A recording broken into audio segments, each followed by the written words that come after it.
So today we are actually going to be doing stained glass candy.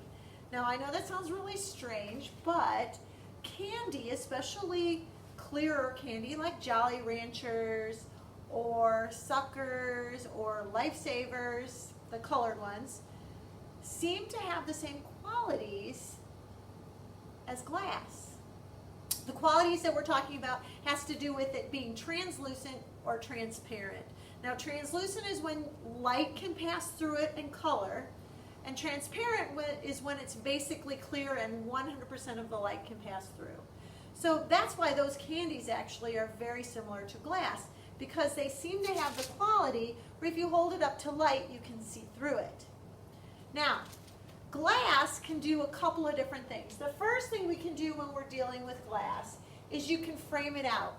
So in other words, you can cut it into pieces, glue it together with lead or metal or some kind of a object that can be an adhesive, and then you can actually put frames around it to hold that piece together. Churches tend to have stained glass in frames, so the glass is held together with those pieces.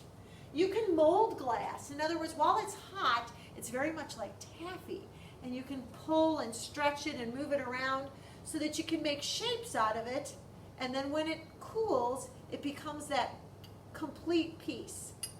Also, what you can do is you can take glass and shape it with the glass while it's hot. Then the last type is blown glass. And blown glass is cool because what you do is on a long rod that's almost like a straw, so there's air that can pass through it.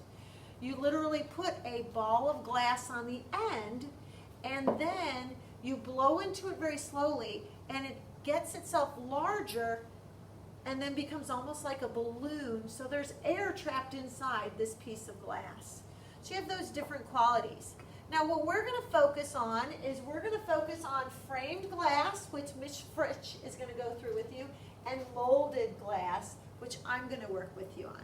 So Ms. Fritsch, go ahead and start us on this framed glass project.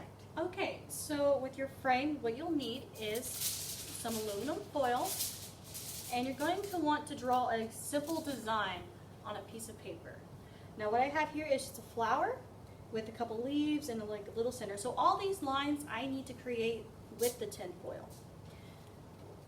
And what I'm going to do with my tin foil, I'm going to go ahead and make one of my petals, and I'm going to fold it up about at least an inch thick. You can go probably a little wider if you want.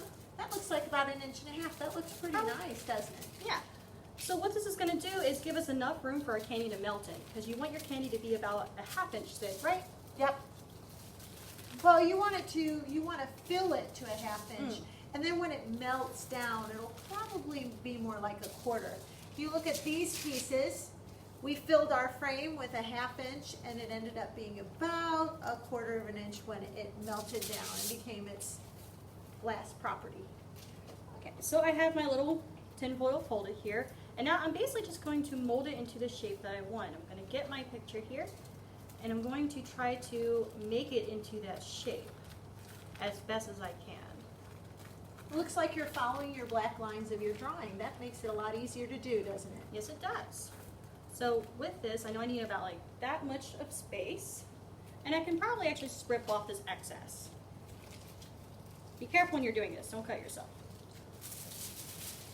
So now what I can do is I can take a piece of tape or a paper clip. I'm just going to tape this together. Now in the oven, if it's in there for a couple minutes, it's not going to melt. It'll be completely safe. So after that, I have my little piece, and I'm able to move on to the next. Now, after you've put all your pieces and you've built all the pieces, then what are you going to do? Well, after you build all your pieces, you're going to build them together. So I have each separate piece. I have my circle here, I have my petals, and I've molded them to fit together against one another. So that way when the candy comes out, they will be able to fit like puzzle pieces. So you're planning ahead for them to all interact? Yes. Okay. Well, so now it's time to get our candy ready to go, isn't it? Yes, it is. So to do our candy portion, we will need a pan to put in the oven. We're gonna line that pan with a little bit of parchment, and that's so the candy doesn't stick to the pan, because it will. But what else can we do to keep the candy from sticking? Use cooking spray. Awesome. You need to use that on the parchment and on your foil, or else it's going to stick to that foil real good.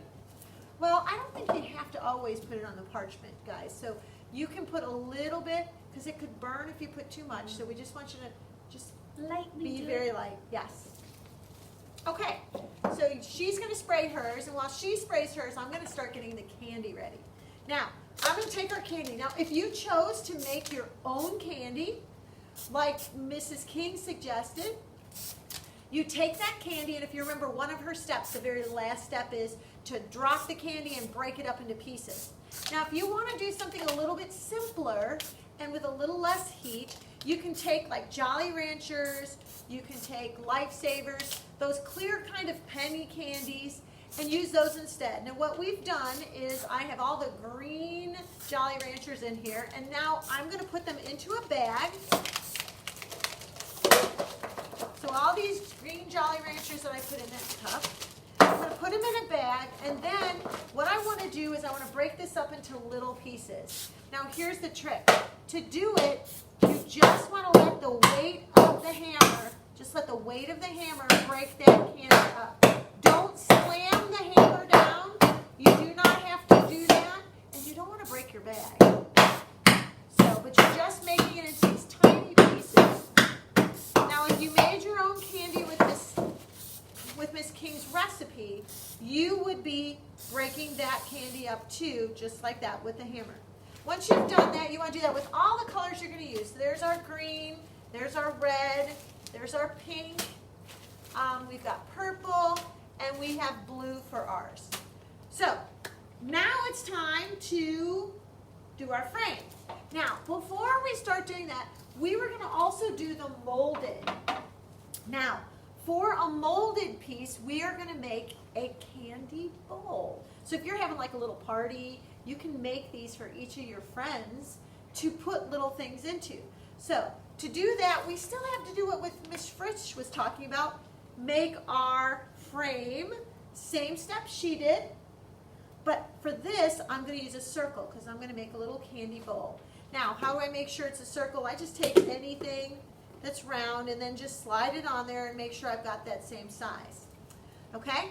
So now we're ready to fill our frame, our molds. So we're going to take our parchment paper. I'm putting mine right here. Miss Fritz is putting hers right there. And now we are going to literally fill it with candy. So, and we want to do it about a ½ an inch worth. You still need to spray your aluminum foil. Oh, here. you're right. See, this is why we're here. Make sure you always spray with the aluminum foil so that your candy does not stick to your frame. That was a great catch.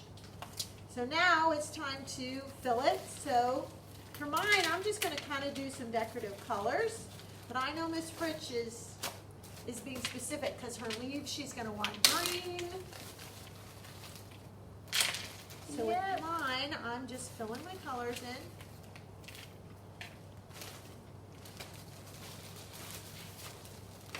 Now, once we get these all filled in, then we're going to go and we're going to put them in the oven. So, I'm doing that. So if you want to mix colors, would you just layer the colors together, or would you want a toothpick for the Well, if you look and at this swirl them? piece I did a while ago, I put red here and blue here, and then in the center, I tried to mix mine up to kind of get a purpley color. Just let the colors overlap in here, and they will mix by themselves. So, I am on my last one, and Miss Fritz is filling, so we're going to go ahead and finish this up, and then come back after when it's time to pull it out, yeah.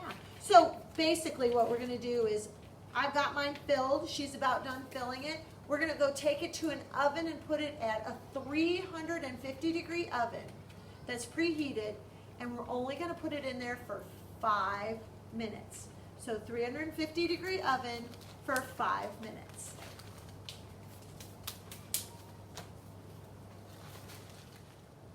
Okay, so it just came out of the oven, And the first thing I'm gonna do is I'm gonna do my molded piece.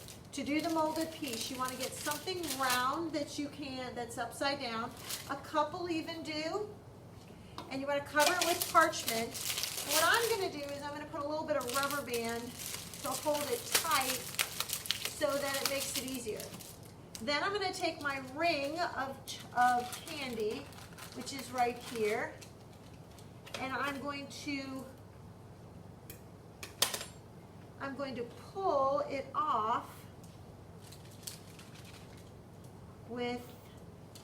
off the parchment. If you look, it just likes to peel right off this parchment. You notice that this is very, very soft, which is what we want. So I'm pulling off my frame. Look at this, it's almost like plastic the way the candy comes off. So I pulled it off my frame, and now I have my piece.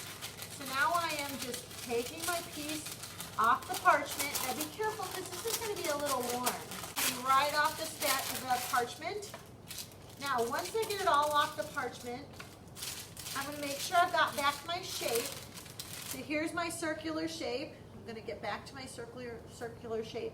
This is pretty warm, so make sure when it's pretty warm that you are careful. So I've got my shape, and now I'm going to drape my shape over my cup. So you see how I did that? And when I drape my shape over the cup, now I'm going to press on this bottom, because this bottom is going to become the bottom for the bowl. Okay, so we got everything melted, and now I have my one little petal that I showed you how to make. And after peeling it off the parchment, I'm going to just open up this foil here, and since we sprayed it, it should actually just come right off. Ooh, what a nice looking petal. You have your shape. Nice. You can rip off the little excess if you want to kind of make it a little nicer, but that's that. So now how do we get all of our little individual petals to fit? Okay, so just like stained glass, we're going to create our Frame. frame, which is made out of lead with stained glass, but we're going to be using chocolate. I like chocolate. So I have a plastic bag here. I have a little tip in here, but you can just snip off the edge. And I'm going to put it in this cup. That way, it's going to make it a lot easier to put my chocolate in, and I'm going to make a lot less of a mess. Now what do you have in there? So I have some melted chocolate. The key to melted chocolate is melting it in intervals and then stirring it. Or else you're going to burn, and burnt chocolate does not smell good. Or taste good? No, nobody likes burnt chocolate, so I'm just going to pour it in to that bottom. You don't need a whole lot for this.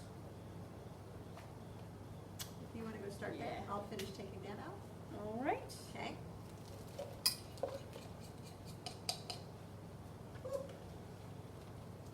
All right, so it's time to put together the flour into its piece. Mm-hmm. Okay. I'm going to take this off. And see, now it's all at the bottom. So all I'm going to do is just follow my lines where I had them, right? So I can connect them together. And once this cools, that is a tiny little dot. It'll be able to stick together. Nice. So it's actually, the chocolate is acting as our glue to hold our frame together. Yeah.